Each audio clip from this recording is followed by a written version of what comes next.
Assalamualaikum warahmatullahi wabarakatuh. Yang terhormat kepada Ibu Ratnatri Handayani, SEMSI, selaku dosen pengampu mata kuliah akuntansi syariah, dan juga teman-teman kelas akuntansi syariah 5A. Kami dari kelompok 4 akan mempresentasikan hasil kerja diskusi kelompok kami mengenai akuntansi mudharabah. Sebelumnya, perkenalkan nama anggota dari kelompok 4. Yang pertama yaitu saya sendiri, Zahratun Nabila dengan NIM 2020-12024. Yang kedua Nisa Mardiatila dengan NIM 2020-12025. Yang ketiga Lutfiana Dian Novitasari dengan NIM 2020-12026. Yang keempat Friska Wahyuningrum dengan NIM 2020-12027. Yang kelima Vanessa Mutiara Cahyani dengan NIM 2020-12028. Yang keenam Putri Dwi Lestari dengan NIM 2020-12029. Dan yang terakhir Alfiatun Nikmah dengan NIM 2020-12030. Selanjutnya yaitu penjelasan materi. Yang pertama, pengertian dan karakteristik. Mudharabah adalah akad kerjasama usaha antara shahibul mal atau pemilik dana dan mudharib atau pengelola dana dengan nisbah bagi hasil menurut kesepakatan di muka. Dalam pelaksanaannya, mudharabah dibedakan menjadi dua jenis. Yang pertama yaitu mudharabah mutlaqah. Mudharabah mutlaqah adalah akad mudharabah di mana pemilik dana memberikan kebebasan kepada pengelola dana dalam pengelolaan investasi. Jenis yang kedua yaitu mudharabah muqayyadah. Mudharabah muqayyadah adalah akad mudharabah di mana pemilik dana memberikan batasan kepada pengelola dana mengenai tempat, cara, dan objek investasi. Dalam operasional mudharabah, entitas syariah dapat bertindak sebagai pemilik dana maupun pengelola dana. Apabila sebagai pemilik dana, maka dana yang disalurkan disebut investasi mudharabah. Apabila entitas syariah sebagai pengelola dana, maka A. Dalam akad mudharabah muqayyadah, dana yang diterima disajikan dalam laporan perubahan investasi terikat sebagai investasi terikat dari nasabah. B. Dalam akad mudharabah mutlaqah, dana yang diterima disajikan dalam neraca sebagai dana syirkah temporer. C. Jika dari pengelolaan dana mudharabah menghasilkan keuntungan, maka porsi jumlah bagi hasil untuk pemilik dana dan pengelola dana ditentukan berdasarkan nisbah yang disepakati dari hasil usaha yang diperoleh selama periode akad. Jika dari pengelolaan dana mudharabah menimbulkan kerugian, maka kerugian finansial menjadi tanggungan pemilik dana. Dijelaskan dalam paragraf 5-10 PSAK 105/2007. B. Prinsip pembagian hasil usaha. Pembagian hasil usaha dapat dilakukan berdasarkan prinsip bagi hasil atau bagi laba. Jika berdasarkan prinsip bagi hasil, maka dasar pembagian hasil usaha adalah laba bruto atau gross profit, bukan total pendapatan usaha atau omset. Sedangkan jika berdasarkan prinsip bagi laba, dasar pembagiannya adalah laba neto atau net profit, yaitu laba bruto dikurangi beban yang berkaitan dengan pengelolaan dana mudharabah. Sebagai contoh, penjualan 100 dikurangi dengan harga HPP atau harga pokok penjualannya 65, maka dihasilkan laba kotor sebesar 35. Kemudian dikurangkan lagi dengan beban sebesar 25, sehingga dihasilkan laba bersih sebesar 10 atau net profit sharing. Selanjutnya akan dijelaskan oleh teman saya. Materi selanjutnya yaitu C. Akuntansi untuk pemilik dana atau sahibul mal. 1. Pengakuan dan pengukuran investasi mudharabah. PSAK nomor 105 tahun 2007 mengatur pengakuan pembiayaan mudharabah sebagai berikut. A. Dana mudah yang disalurkan oleh pemilik dana diakui sebagai investasi mudharabah pada saat pembayaran kas atau penyerahan aset non-kas kepada pengelola dana. B. Pengukuran investasi mudharabah diatur sebagai berikut. 1. Investasi mudharabah dalam bentuk kas diukur sebesar jumlah yang dibayarkan. 2. Investasi mudharabah dalam bentuk aset non-kas diukur sebesar nilai wajar aset non-kas pada saat penyerahan. A. Jika nilai wajar lebih tinggi daripada nilai tercatatnya, maka selisihnya diakui sebagai keuntungan tangguhan dan diamortisasi sesuai jangka waktu akad mudharabah. B. Jika nilai wajar lebih rendah daripada nilai tercatatnya, maka selisihnya diakui sebagai kerugian sesuai dengan paragraf 12 dan 13 PSAK 105 tahun 2007. Contohnya, 1. Jika nilai wajar lebih rendah daripada nilai tercatatnya, maka selisihnya diakui sebagai kerugian. Misalnya, tanggal 1 Maret 2011, Bank Syariah pemilik dana memberikan pembiayaan mudharabah kepada nasabah Tuan Ali dengan menyerahkan mesin.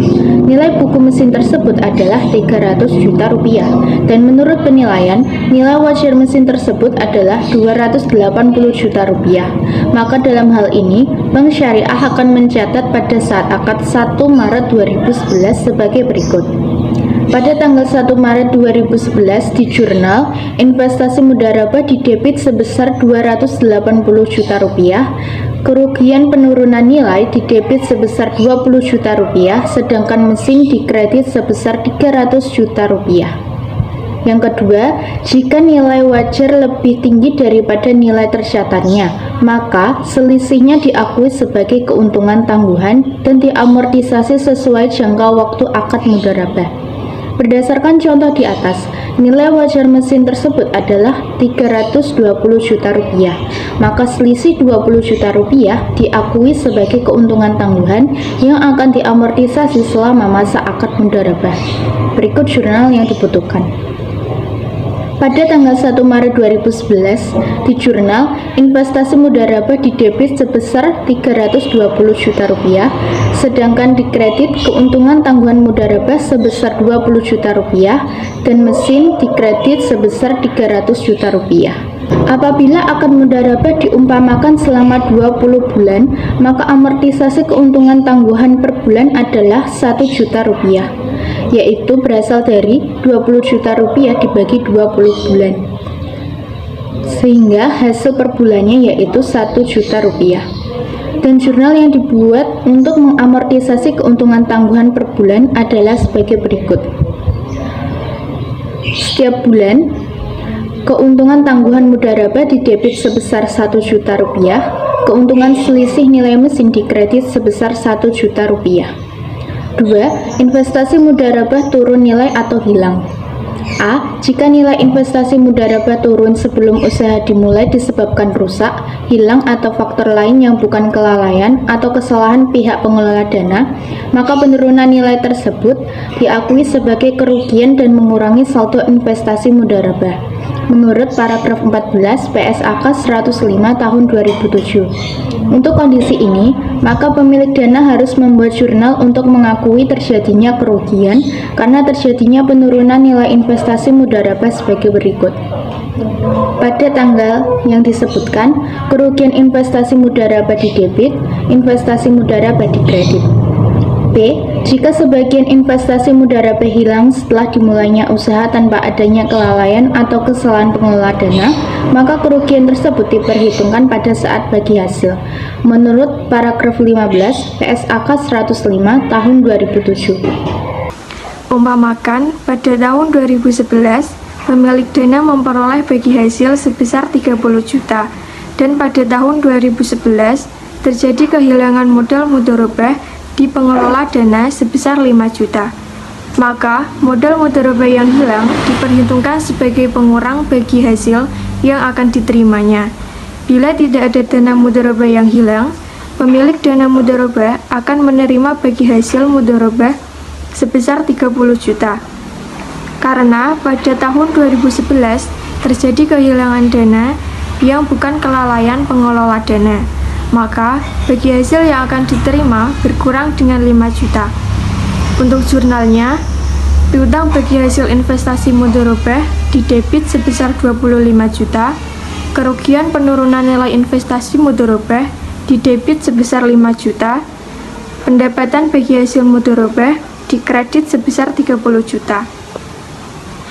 Dalam investasi mudharabah yang diberikan dalam aset non-kas dan aset non-kas tersebut mengalami penurunan nilai, pada saat atau setelah barang dipergunakan secara efektif dalam kegiatan usaha mudharabah. Maka, kegiatan tersebut tidak langsung mengurangi jumlah investasi, namun diperhitungkan pada saat pembagian bagi hasil. Untuk jurnalnya sendiri, yaitu piutang bagi hasil investasi mudharabah di debit sebesar 25 juta, kerugian penurunan nilai investasi mudharabah di debit sebesar 5 juta, dan pendapatan bagi hasil mudharabah di kredit sebesar 30 juta. Yang ketiga yaitu investasi mudharabah berakhir. Jika akad mudharabah berakhir sebelum atau saat akad jatuh tempo dan belum dibayar oleh pengelola dana, maka investasi mudharabah diakui sebagai piutang.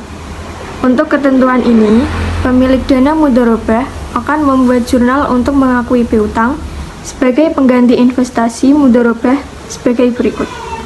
Piutang jatuh tempo pengelola dana mudharabah di debit dan investasi mudharabah di kredit.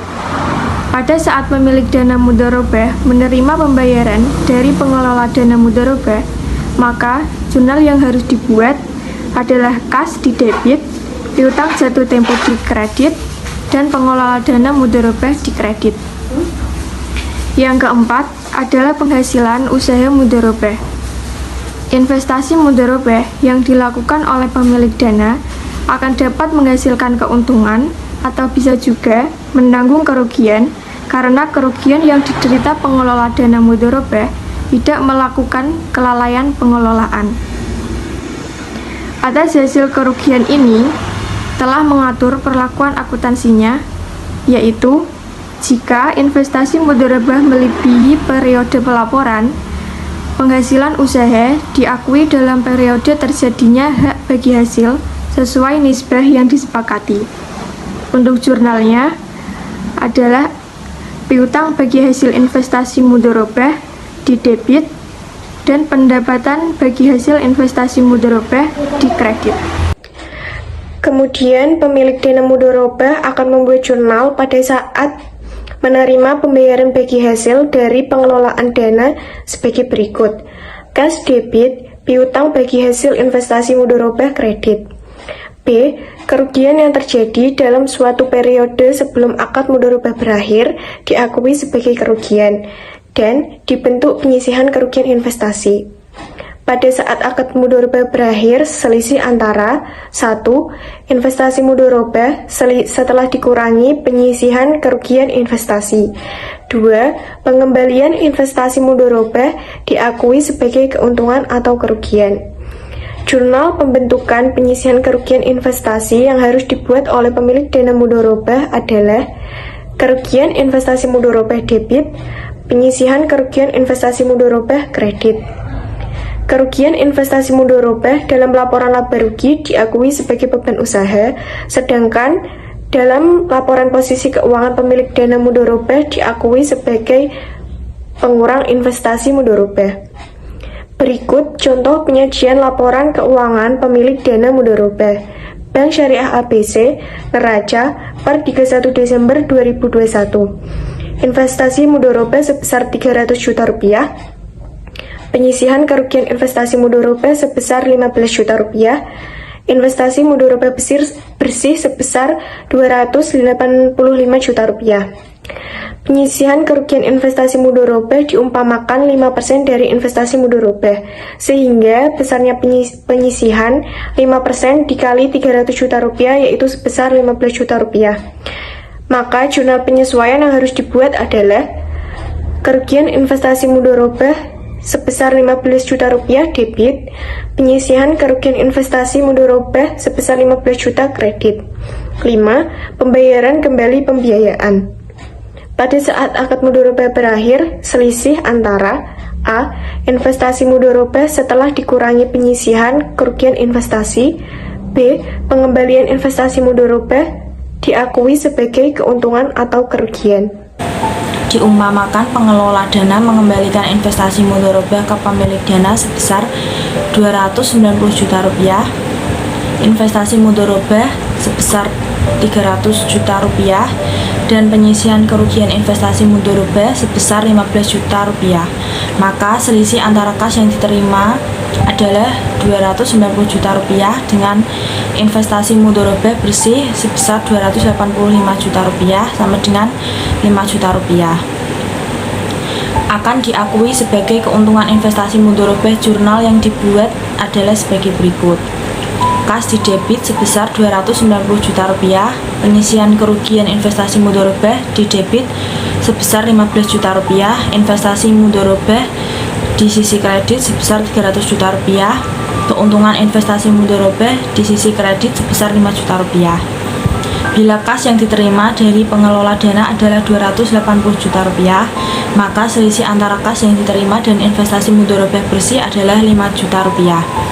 Diakui sebagai kerugian investasi mudharabah. Berikut ini jurnal yang dibuat oleh pemilik dana.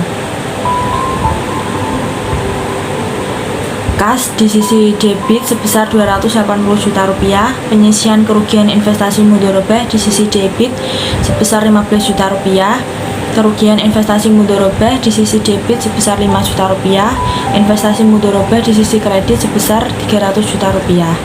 6. Pengakuan keuntungan atau kerugian mudharabah.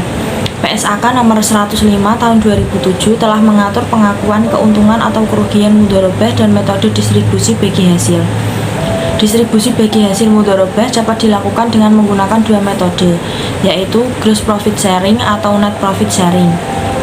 Apabila pembiayaan melalui satu periode pelaporan, A. Keuntungan investasi mudharabah diakui pada saat terjadinya hak bagi hasil sesuai dengan nisbah yang disepakati, dan B. Keuntungan yang terjadi diakui pada saat periode terjadinya kerugian tersebut dan mengurangi investasi mudharabah. Penjualan sebesar 1 juta rupiah, harga pokok penjualan sebesar 600.000 rupiah, laba kotor sebesar 400.000 rupiah, biaya-biaya sebesar 300.000 rupiah, laba rugi bersih sebesar 100.000 rupiah. Bila gross profit sharing dengan nisbah bank syariah atau pemilik dana, pengelola dana sama dengan 20 dibagi 80, maka bagi hasil untuk bank syariah sama dengan 20% dikali 400.000 rupiah sama dengan 80.000 rupiah, pengelola sama dengan 80% dikali 400.000 rupiah sama dengan 320.000 rupiah. B. Bila metode net profit sharing, nisbah bank syariah dibagi pengelola sama dengan 80 dibagi 20, maka bagi hasilnya bank syariah sama dengan 80% dikali 100.000 rupiah sama dengan 80.000 rupiah, pengelola sama dengan 20% dikali 100.000 rupiah sama dengan 20.000 rupiah. Bagi hasil usaha yang belum dibayar oleh pengelola dana diakui sebagai piutang. Paragraf 24 PSAK 105 tahun 2007. Untuk bagi hasil di atas yang belum dibayar oleh pengelola bank, bank syariah atau pemilik dana akan membuat pencatatan sebagai berikut. Tanggal 31 Desember 2011, piutang pendapatan bagi hasil di sisi debit sebesar Rp80.000, pendapatan bagi hasil mudharabah di sisi kredit sebesar Rp80.000.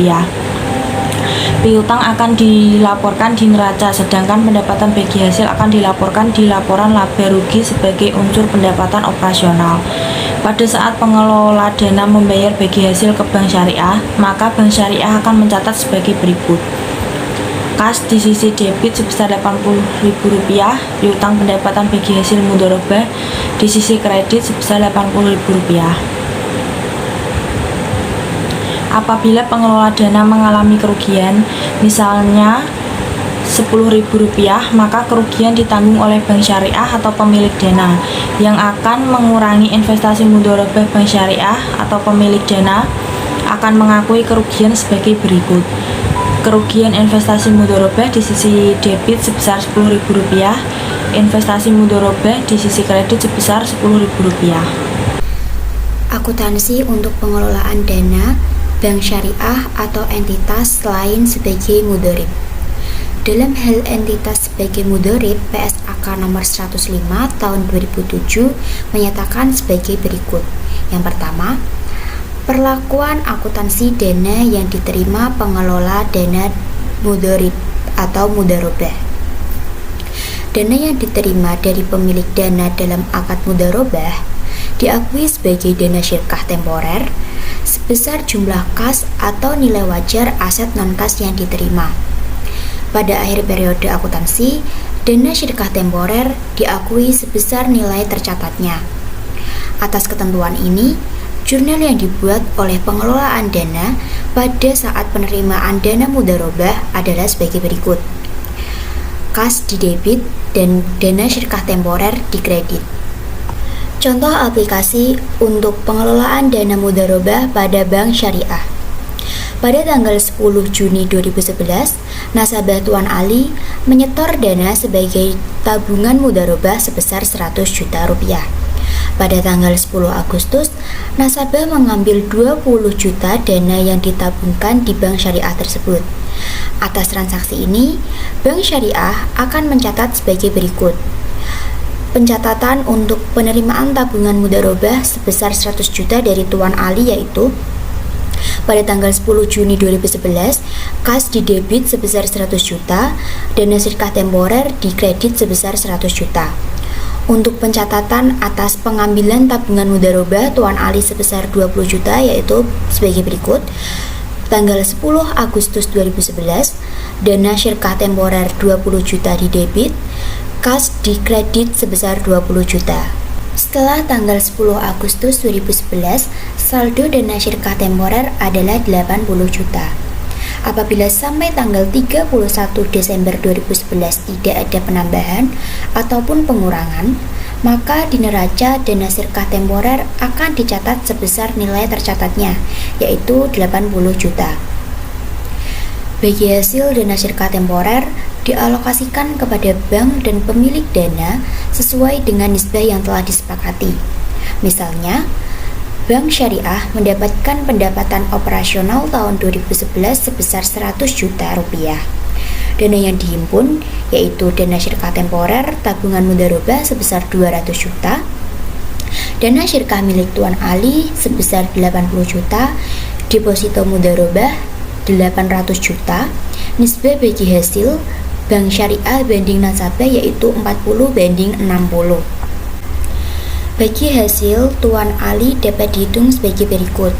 Bagi hasil untuk porsi tabungan mudharobah yaitu 20 juta. Ini didapat dari 200 juta dibagi 1 miliar dikali dengan 100 juta. Bagian nasabah adalah 60%.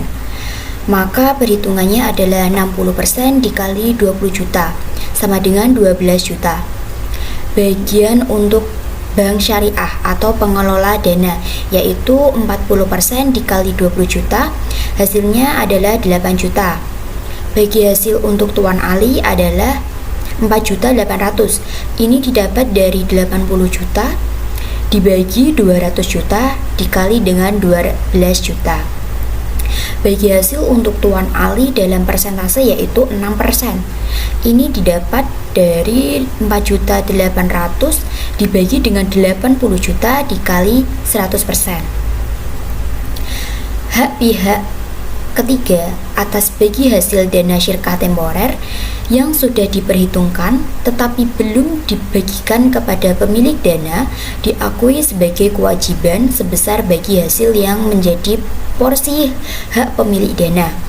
Kerugian yang diakibatkan oleh kesalahan atau kelalaian pengelola dana diakui sebagai beban pengelolaan dana. Atas bagi hasil ini, Bank Syariah akan mencatat bagi hasil yang akan dibagikan kepada pemilik dana tabungan mudharobah yaitu Tuan Ali sebagai berikut. Tanggal 31 Desember 2011, distribusi bagi hasil mudharobah sebesar 4.800.000 didebit, kewajiban bagi hasil mudharobah sebesar 4.800.000 dikredit. Pada saat Bank Syariah membayar bagi hasil tersebut, maka Bank Syariah akan mencatat sebagai berikut.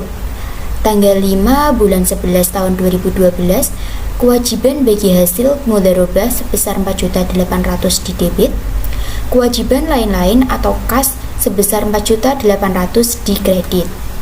Distribusi bagi hasil mudharabah akan dilaporkan dalam laporan laba rugi sebagai pengurangan pendapatan usaha pengelola atau bank syariah. Sedangkan kewajiban bagi hasil mudharabah akan dilaporkan di neraca. Kerugian karena kesalahan atau kelalaian bank dibebankan kepada bank atau pengelola dana. Dalam hal ini, bank syariah akan mencatat kerugian sebagai berikut. Kerugian dana syirkah temporer di debit, kewajiban lain-lain atau kas di kredit. 2. Perlakuan akuntansi mudharabah musyarakah. PSAK 105/2007 mendefinisikan mudharabah musyarakah adalah bentuk mudharabah di mana pengelola dana menyetarakan modal atau dananya dalam kerjasama investasi. Misalkan, bank syariah menerima tabungan mudharabah dari deposan dalam bentuk pool of fund atau kumpulan dana tabungan mudharabah sebesar 1,5 miliar.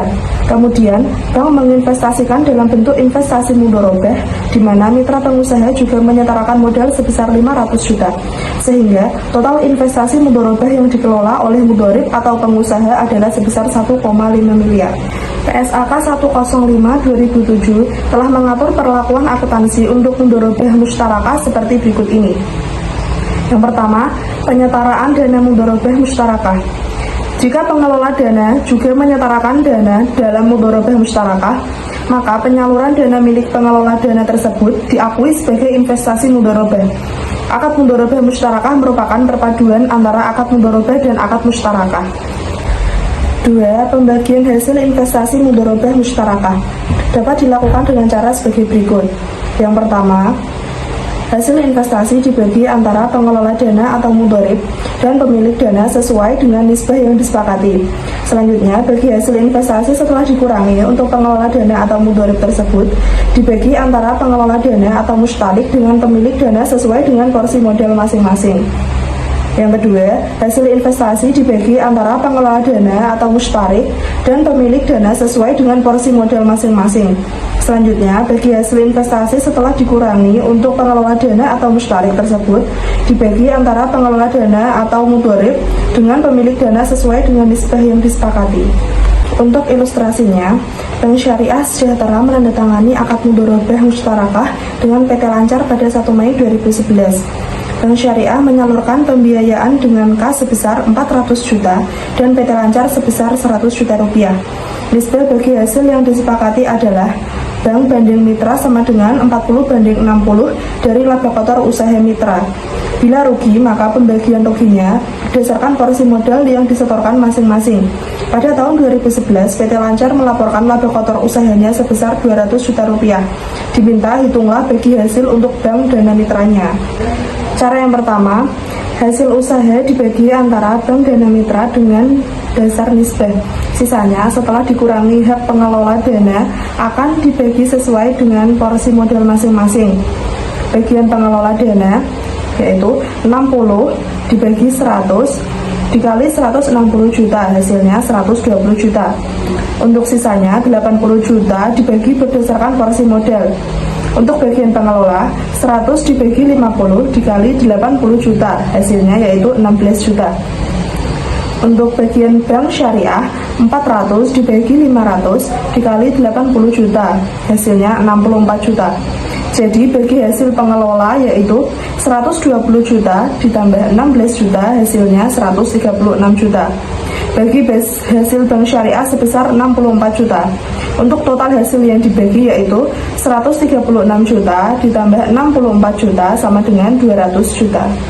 Cara yang kedua, hasil usaha dibagi antara bank dan mitra berdasarkan porsi modal masing-masing. Sisanya setelah dikurangi hak pengelola dana akan dibagi sesuai dengan nisbah bagi hasil. Untuk bagian pengelola atau mustarik, 100 dibagi 500 dikali 200 juta sama dengan 40 juta. Sisanya 160 juta dibagi berdasarkan nisbah bagi hasil. Untuk bagian pengelola, 60/100 dikali 160 juta, hasilnya 96 juta. Untuk bank syariah, 40/100 dikali 160 juta, hasilnya 64 juta. Jadi bagi hasil pengelola yaitu 40 juta ditambah 96 juta sama dengan 136 juta. Bagi hasil bank syariah sebesar 64 juta. Total hasil yang dibagi yaitu 136 juta ditambah 64 juta. Hasilnya yaitu 200 juta. Baik, cukup sekian presentasi dari kelompok kami. Apabila ada salah kata dalam pengucapan, kami mohon maaf. Wassalamualaikum warahmatullahi wabarakatuh.